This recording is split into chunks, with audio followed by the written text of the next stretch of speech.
अस्सलाम वालेकुम, welcome to health talk with doctor Ejaz. आपकी सेहत डॉक्टर एजाज के साथ। आज की वीडियो का मौजू है हाई कोलेस्ट्रॉल। ये क्यों ज़रूरी है कम करने के लिए। ब्लड प्रेशर के बारे में तो सबको मालूम है, ये साइलेंट किलर है, लेकिन दूसरा जो साइलेंट किलर जिसको लोग नहीं इतना ज़्यादा पहचानते वो है हाई कोलेस्ट्रॉल।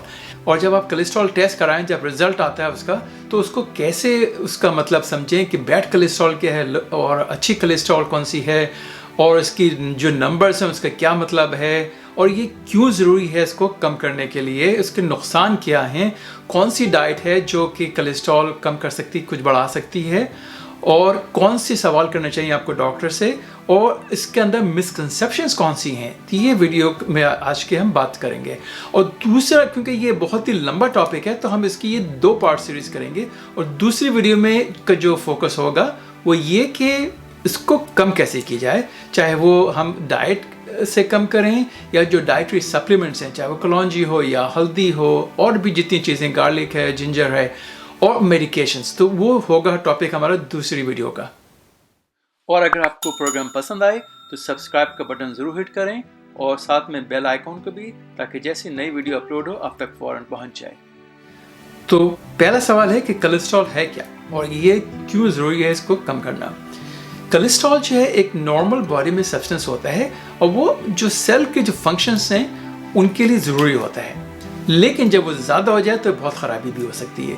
और उसकी जो मेजर प्रॉब्लम है वो ये कि जब कोलेस्ट्रॉल डिपॉजिट होना शुरू हो जाए आर्टरीज में, वो उसकी आर्टरीज की थिकनिंग कर देता है और फिर वो बंद होना शुरू हो जाती हैं। जब वो बंद होना शुरू होती हैं तो सर्कुलेशन बॉडी में कम हो जाती है। तो ये जो है एक मेजर रिस्क फैक्टर है हार्ट डिजीज़ में, जिनको अनजाना होता है, या जो हार्ट अटैक भी जिसका बाद में हो सकता है, और ख़ासतौर पे स्ट्रोक। और यहाँ जहाँ भी इसका अगर सर्कुलेशन कम हो जाए, अगर टांगों में कम हो जाए, तो उसके एक अलग से सिम्टम्स हैं। तो इसलिए बहुत ज़रूरी है कि कोलेस्ट्रॉल को कंट्रोल किया जाए।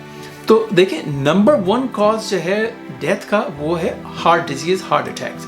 तो इसलिए कोलेस्ट्रॉल को कम करना और कंट्रोल करना बहुत ज़रूरी है, बहुत लाजमी है। ये एक मेजर रिस्क फैक्टर है जो कि हार्ट डिजीज़ को कंट्रीब्यूट करता है। अब आप ये देखें कि डाइट में हमारे कितने किस्म के लिपिड्स या फैट्स होते हैं। 3 मेजर किस्म हैं। एक तो हैं जो सैचुरेटेड फैटी एसिड्स हैं, दूसरे जो हैं जिनको कहते हैं ट्रांस फैट्स, और तीसरे जो हैं वो अनसैचुरेटेड फैटी एसिड्स हैं। आइए देखें कि सैचुरेटेड फैटी एसिड्स किस में हैं और ट्रांस फैट्स किस में हैं। वो क्यों ज़रूरी है? क्योंकि ये जो है ये बुरे कोलेस्ट्रॉल है, यानी कि जो आपके जो बैड कोलेस्ट्रॉल को ये बढ़ाते हैं। तो देखें कि सैचुरेटेड फैट्स जो हैं वो कौन सी चीज़ों में मौजूद होते हैं। जितने भी एनिमल प्रोडक्ट्स, जैसे रेड मीट है, उसमें गाय का गोश्त है या लैम्ब है, उसमें होते हैं। दूसरा, जो इवन जो चिकन है या टर्की है, अगर आप स्किन के साथ खाएंगे उसमें भी ज़्यादा है। तीसरा है जो डेयरी प्रोडक्ट्स हैं, मक्खन हो गया, आपका चीज़ हो गया, और जो होल मिल्क है उसमें है। और तीसरा जो है, लोगों को ख्याल होता है कि जो वेजिटेबल्स हैं उसके अंदर ऐसे कोई नुकसान नहीं, लेकिन जैसे कुछ किस्म के जो ऑयल्स होते हैं उसमें भी ये मौजूद होता है, जैसे कोकोनट है या कोकोनट ऑयल है या पाम ऑयल है। अमेरिकन हार्ट एसोसिएशन की जो रिकमेंडेशन है कि सैचुरेटेड फैटी एसिड 5 से 6% से ज़्यादा नहीं होना चाहिए आपकी डाइट में। यानी कि अगर आपकी कैलोरी काउंट है 2000 पर डे, तो वो उसकी 11 से 13 ग्राम से ज़्यादा नहीं होनी चाहिए। दूसरे किस्म के कौन से फैट्स हैं डाइट में, वो हैं ट्रांस फैटी एसिड्स, या जिसको कहते हैं सिर्फ ट्रांस फैट्स। अभी देखें कि ट्रांस फैट्स किस में होते हैं। ट्रांस फैट्स बेसिकली एक इंडस्ट्रियल प्रोसेस में जो भी आपके लिक्विड फैट्स होते हैं उनको सॉलिड में बनाने के लिए इस्तेमाल किया जाता है, और तो उसमें हाइड्रोजन ऐड कर देते हैं, तो वो उसको कहते हैं ट्रांस फैट्स। ये देखें कि ट्रांस फैट्स किस किस चीज़ों में होते हैं। तो उसका बड़ा सा आसान सा जवाब ये है कि जो भी आपको अच्छी चीज़ें लगती हैं, ग़िज़ाएँ अच्छी लगती हैं, वो उनमें मौजूद है। तो जितने भी फ्राइड फूड हैं, आपके समोसे हो गए, पकौड़े हो गए, फ्राइड चिकन हो गई, या आपके जो बेक प्रोडक्ट्स हैं जिसके अंदर कुकीज़ एंड डोनट्स वगैरह भी हैं, या जैसे पिज़्ज़ा है, तो इन सब में ट्रांस फैट्स बहुत ही ज़्यादा लोडेड होते हैं। अब तीसरा जो है फॉर्म वो है अनसैचुरेटेड फैटी एसिड्स। ये 2 किस्म के होते हैं। एक तो होते हैं मोनो अनसैचुरेटेड फैटी एसिड्स, और एक होते हैं पॉली अनसैचुरेटेड फैटी एसिड्स। तो अनसैचुरेटेड फैटी एसिड्स हैं, ये आपके कोलेस्ट्रॉल के लिए एक्चुअली अच्छी चीज़ हैं, और ये मौजूद होते हैं जनरली जो वेजिटेबल ऑयल्स हैं, जैसे सनफ्लावर ऑयल है या सेसमी सीड के ऑयल्स हैं। तो अब आप ये देखें कि कितने किस्म की ब्लड में कोलेस्ट्रॉल होती है। एक होती है जिनको कहते हैं टोटल कोलेस्ट्रॉल, दूसरे हैं जो है LDL है यानी लो डेंसिटी लिपोप्रोटीन, इसको बैड कोलेस्ट्रॉल भी कहते हैं। तीसरी है HDL और हाई डेंसिटी लिपोप्रोटीन्स, ये इसको अच्छी कोलेस्ट्रॉल या गुड कोलेस्ट्रॉल भी कहते हैं। और चौथी है वो है ट्राइग्लिसराइड्स, ये समवेयर इन बिटवीन है, लेकिन बहुत ज़्यादा हाई ट्राइग्लिसराइड्स हों तो वो भी अच्छी नहीं है आपके हार्ट के लिए। अभी देखें कि कॉजेज़ क्या हैं हाई कोलेस्ट्रॉल के लिए। तो ये बहुत इसका जवाब सिंपल सा है, दो चीज़ें हैं, या तो ये कि आपके कोई फैमिली हिस्ट्री या हेरिडिटरी है, और दूसरा जो है जो मोर कॉमन है वो है आपकी डाइटरी इंडिस्क्रेशन की वजह से, जो आप ग़िज़ा जाकर तवज्जो नहीं दें। तीसरा जो है वो ये कि बताएं कि हाई कोलेस्ट्रॉल की सिम्टम्स क्या हैं। तो ये एक है ट्रिक क्वेश्चन। हाई कोलेस्ट्रॉल के कोई सिम्टम नहीं होते, जैसे मैंने पहले भी अर्ज़ किया था कि इट्स ए साइलेंट किलर। मैंने इसका मकसद ये कि ये खामोशी से इंसान को मारता है, क्योंकि इसका अपने सिम्टम्स नहीं है। हाँ, जब ये आपकी शरीयानों को और आर्टरीज़ को बहुत कम कर देता है और बॉडी में सर्कुलेशन कम हो जाती है, जैसे दिल में तो अनजाना या हार्ट अटैक हुआ, या अगर ब्रेन में तो स्ट्रोक हुआ, या अगर टांगों में है तो टांगों में तकलीफ शुरू हो रही है, तो ये उसके अपने सिम्टम्स नहीं है। लेकिन जब ये इसको कॉम्प्लिकेशन करता है, आपकी आर्टरीज को थिकन और नैरो करते हैं, उसके बाद उसके सिम्टम्स शुरू होते हैं। अब आइए हम बात करते हैं टेस्टिंग के बारे में। कब टेस्ट करना चाहिए? अमेरिकन हार्ट एसोसिएशन कहती है कि 20 साल के बाद से आपको एटलीस्ट हर 5 साल के बाद टेस्टिंग करानी चाहिए, बल्कि एक दफ़ा 11 से 17 साल की एज में भी करानी चाहिए। ये रिकमेंडेशन है जिनका रिस्क एवरेज है, लेकिन ये इनकी टेस्टिंग की जो रिकमेंडेशन है और फ्रीक्वेंसी वो चेंज हो जाती है अगर आपको रिस्क फैक्टर्स हैं। फॉर एग्जांपल, अगर आपको ऑलरेडी किसी को कोरोनरी आर्टरी डिजीज़ है या दिल की बीमारी ऑलरेडी है, उसके लिए ये रिकमेंडेशन नहीं है, उसको आपको और ज़्यादा फ्रिक्वेंटली चेक करनी चाहिए।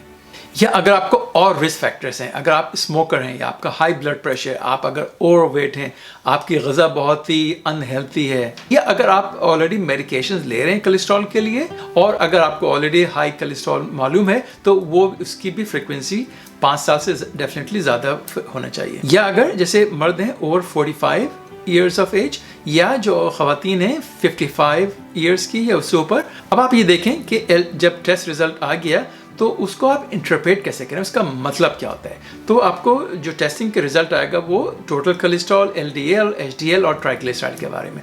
एक तो ये कि आप जब टेस्टिंग कराएं तो 12 घंटे की फास्टिंग के बाद कराएं। टोटल कोलेस्ट्रॉल की जो लिमिट है या गोल है वो 200 से कम जो है वो आइडियल है, 200 और 240 के दरमियान जो है वो है बॉर्डर लाइन, और 240 240 के ऊपर जो है वो फिर हाई कोलेस्ट्रॉल है। इसी तरह जो HDL है या जो गुड कोलेस्ट्रॉल है वो मर्दों में मिनिमम 40 होने चाहिए, अगर उससे कम है तो वो ख़राब चीज़ है। ये याद रखें, क्योंकि ये गुड कोलेस्ट्रॉल है, आप उसको चाहते हैं कि वो ज़्यादा हो, और ख़वातीन में इसकी कम से कम 50 होने चाहिए, और ट्राइग्लिसराइड्स की जो लिमिट्स हैं वो है 150 से नीचे गोल है उसका। अच्छा, ये जो मैंने नंबर्स बताए आपको, ये हैं जो नॉर्थ अमेरिका में यूज़ करते हैं मिलीग्राम पर डेसीलीटर से, लेकिन जैसे बहुत सी कंट्रीज़, खासतौर जैसे कनाडा है या बहुत सी यूरोपियन कंट्रीज़ हैं, वहाँ पे ये मिलीमोल्स पर लीटर के हिसाब से इसको मेजर करते हैं। तो ये जितनी भी आपको याद रखने की ज़रूरत नहीं है, जो भी आपके नंबर्स हैं, गोल्स हैं, ये हम स्लाइड में भी दिखा देंगे आपको, और एक डिस्क्रिप्शन में भी इसको, और एक जो अमेरिकन हार्ट एसोसिएशन का जो लिंक है उसमें आपको ये इसमें डिस्क्रिप्शन में हम इंक्लूड करेंगे। अच्छा, अब आए LDL की गोल क्या है। LDL का नॉर्मल एवरेज पर्सन में इसका गोल है कि ये 130 से कम हो, 130 से कम हो। अगर 130 और 160 के दरमियान है तो ये बॉर्डर लाइन है, 160 से ऊपर है तो ये हाई है। लेकिन अगर किसी को अगर हार्ट डिजीज़ है, जिसको अंजाना भी होता है, या दिल की बीमारी है, या दिल का दौरा पड़ चुका हो, उनके लिए उसका स्टैंडर्ड बहुत ज़्यादा लो हो जाता है, यानी उसको गोल जो है बहुत ही लो होना चाहिए। तो उसका LDL का गोल है 70, उससे नीचे होना चाहिए। 70 से 100 जो है वो फिर भी बॉर्डर लाइन है, लेकिन 100 से ऊपर जो है वो फिर हाई समझी जाती है। अच्छा, अब जो नेक्स्ट टॉपिक है वो ये कि आप अपने डॉक्टर से क्या सवाल करें। तो जब आप देखें उनको, उनसे पूछें नंबर 1 कि जब मेरा कोलेस्ट्रॉल मुझे कब करानी चाहिए, कितनी फ्रिक्वेंटली करानी चाहिए। उसके बाद जब रिजल्ट आए, उसका आपके रिजल्ट का क्या मतलब है, अगर आप थोड़ी हाई है या बॉर्डर लाइन है तो कौन कौन सी डाइटरी फैक्टर्स हैं, कौन कौन सी चेंजेस आपको करनी होंगी अपनी डाइट में, अपनी लाइफस्टाइल में। फिर ये कि मेडिकेशंस कब शुरू करनी चाहिए और कब नहीं शुरू करनी चाहिए। फिर आखिर में सवाल ये कि उसकी टेस्टिंग कितनी फ्रिक्वेंटली आपके लिए होना चाहिए, नेक्स्ट टेस्ट कब होना चाहिए। अच्छा, अब ज़रा कुछ जिक्र करें जो मिथ्स और मिसकंसेप्शंस हैं कोलेस्ट्रॉल के बारे में। एक तो ये है कि ये हाई कोलेस्ट्रॉल सिर्फ उनको होती है जो मिडिल एज में होते हैं। जैसे हमने पहले जिक्र किया कि ये बच्चों में भी हो सकती है, बल्कि यंगर एज में भी हो सकती है, 20s और 30s में भी हो सकती है। तो जब तक आप टेस्ट नहीं करेंगे आपको पता नहीं चलेगा। दूसरा क्या मिथ है कि ये मर्दों में ज़्यादा होती है या मर्दों की प्रॉब्लम है, ख़वातीन में नहीं है। तो ये भी सही नहीं है इस, क्योंकि जो ये ठीक है कि जो एस्ट्रोजन्स होते हैं फीमेल हार्मोन, वो HDL जो गुड कोलेस्ट्रॉल उसको बढ़ाते हैं और LDL को ज़रा कंट्रोल करते हैं। जैसे जब वो उनकी एज बढ़नी शुरू होती है, खासतौर पर मेनोपॉज के बाद, तो हाई कोलेस्ट्रॉल और उसका जो रिस्क है वो उनका ऑलमोस्ट सिमिलर हो जाता है मर्दों के साथ। तीसरा एक और क्या मिथ है ये कि आपका अगर वेट नॉर्मल है या आप अगर ओवरवेट नहीं है तो आपको कोलेस्ट्रॉल की फिक्र नहीं करना चाहिए। ये भी एक गलत बात है, क्योंकि जो आपका अगर वज़न नॉर्मल है, बल्कि इवन अगर जिसको कहते हैं लोग थिन होते हैं, उसमें भी हाई कोलेस्ट्रॉल होती है या हो सकती है। तो लिहाजा जब तक आप टेस्ट नहीं करेंगे तो आपको पता नहीं चलेगा। एक और मिथ ये है कि अगर आपने मेडिकेशन शुरू कर दी तो फिर आपको डाइट की इतनी ज़्यादा फिक्र नहीं करनी चाहिए।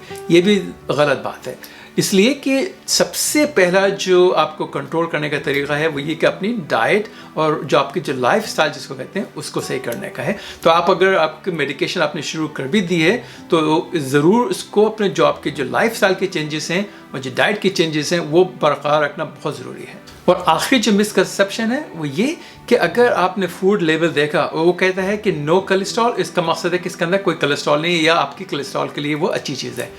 ज़रूरी नहीं है, इसलिए कि अगर जैसे मैंने आपको पहले बताया था कि अगर उसके अंदर सैचुरेटेड फैटी एसिड्स हैं या ट्रांस फैट्स हैं, वो बॉडी के अंदर जाके खुद कन्वर्ट हो जाते हैं कोलेस्ट्रॉल में। तो वो फूड में तो कह सकते हैं कि नो कोलेस्ट्रॉल है, लेकिन वो सही नहीं है। तो इसलिए फूड का लेवल पढ़ना बहुत ज़रूरी है, उसको समझना बहुत ज़रूरी है।